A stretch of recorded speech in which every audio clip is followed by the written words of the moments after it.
So for a lot of us, pets are a big part of our lives. I I had a dream the other night about our very first, my wife and I, Rebecca's very first dog, Higgins. He was a yellow lab, Staffordshire Bull Terrier mix. And we thought for our 1 year anniversary, it would be great to get a dog because it would be, you know, just like having a kid. We could get ready, learn a responsibility. And I need to just tell you something for all of you out there that are thinking the same thing, no kids yet, get a dog, just like having a kid. It's not like having a kid. Dogs are not children.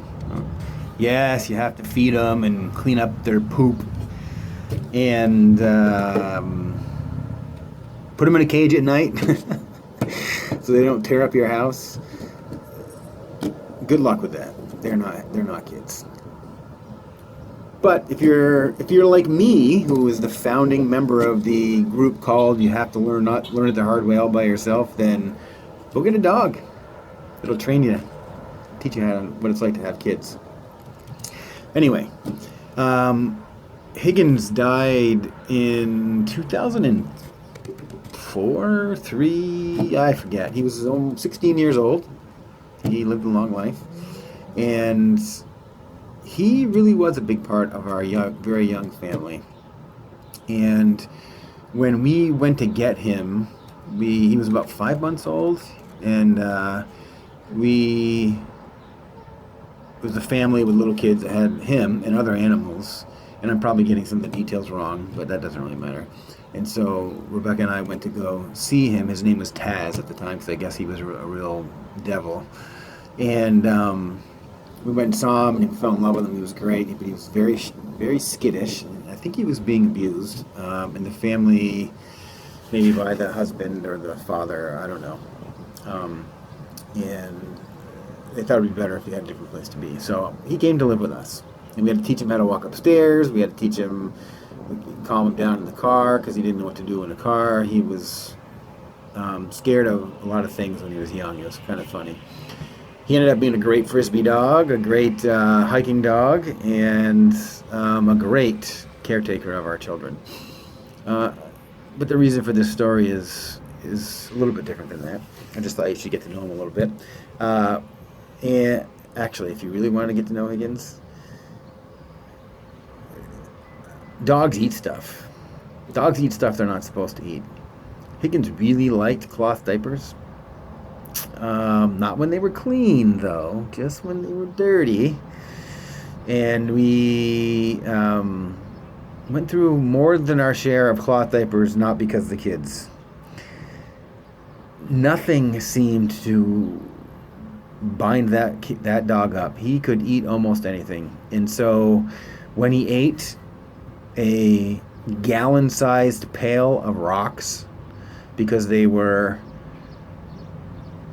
somebody had spilled bone meal fertilizer in them, and he thought the smell of rotting cow bones was an enticing flavor. So he ate every stone out of the driveway that had that bone meal on it, and then proceeded to come into the house and look at me and say, "I think I screwed up." I need to say that there is no sound that I can compare to a dog shitting out rocks.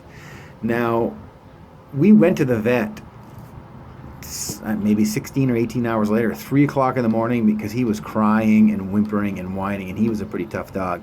And you couldn't touch any part of him. And we went to the vet because we didn't really know what was happening. We didn't know he ate the rocks. And the vet took an x-ray of this dog, and I need to say, we both just stood there in awe. From his esophagus, where it attaches to his stomach, all the way through his digestive system to his butt was nothing but rocks. Like little, small little gravel rocks from a driveway. He just looked at me and said, "He'll probably pass him. He'll be okay. I'm going to give him a really high dose of antibiotics, so when the rocks are all moving through and they're cutting him up, he doesn't get an infection, but he'll be okay." And I just looked at the vet and I just said, "Are you kidding?" He said, "Well, we can do surgery he said, and it's, going to cost you thousands of dollars. I was like, well, I'm not selling any of my kids, so I don't have thousands of dollars. So let's just see if he can shit out all these rocks. So I get home, and that next day, well, the same day, it's 4 o'clock in the morning. So mid-morning through the evening, he would just whine and just run to the door, and we would let him outside, and he would go out and squat and then just lay a pile of rocks. And that was it. 9 times. I think it was 9 times. He just shit out rocks for about 12 hours. And he lived to be 10 years older than that. So Higgins was quite an animal. I know a lot of stories, and I'm sure you all, we have pets, have lots of great stories. But I had a dream about a few weeks ago. And the dream was simple. Higgins came into the room and looked at me, and we hung out all day. We did everything we used to do. And I don't know, this whole spirit world thing and this whole dream thing, and who your spirit guides and your spirit animals. I've got this little bear here, this kind of thing that I've kind of taken on as my totem animal or spirit animal. And the more I learn, the more it makes sense. And I'm starting to go into the, spiritual laws and talking to people that use intuitive astrologers and throwing them around the word shaman, and all these things are new to me and exciting and kind of fun. But it's still a little bit weird, I would say. But I think Higgins just is like coming back to say hi. So we hung out all day, and it was just no big deal. It's like the day started, and then when I went to bed, he went to bed, and then the dream was over, and it was just a really nice, comforting dream to hang out with good old Higgins again. And I wonder a lot about all the different energies that exist in our planet, in our world, and how we're all connected, whether it's animals or plants or humans or animals, obviously. And this interconnected energy source that is all of us. And that's something else I'm really doing a lot of thinking about. And we're on our 4th dog now, and his name is Moose. And I think he's got part of Higgins in him. He's not the same dog, but I think part of Higgins came back with Moose, and it's pretty fun to watch.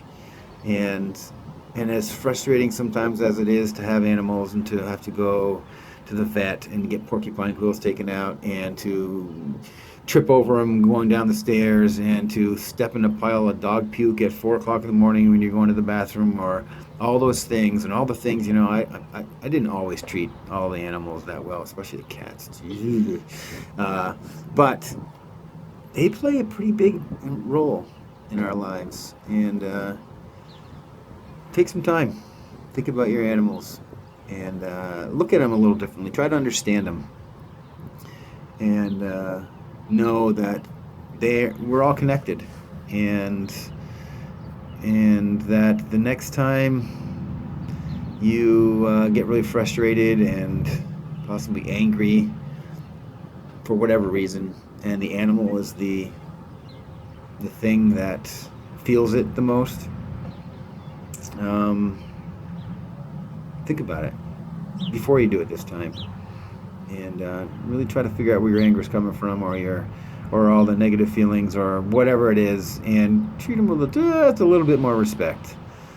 I know that I could have and should have in my younger days, and am trying to do that more now, and I'm getting more out of it. The animals are more fun to be around. So anyway, hope you enjoyed it, and hope you enjoy thinking back on your own animals. And for all those of you out there who think an animal is a great way to learn how to be a parent, good luck.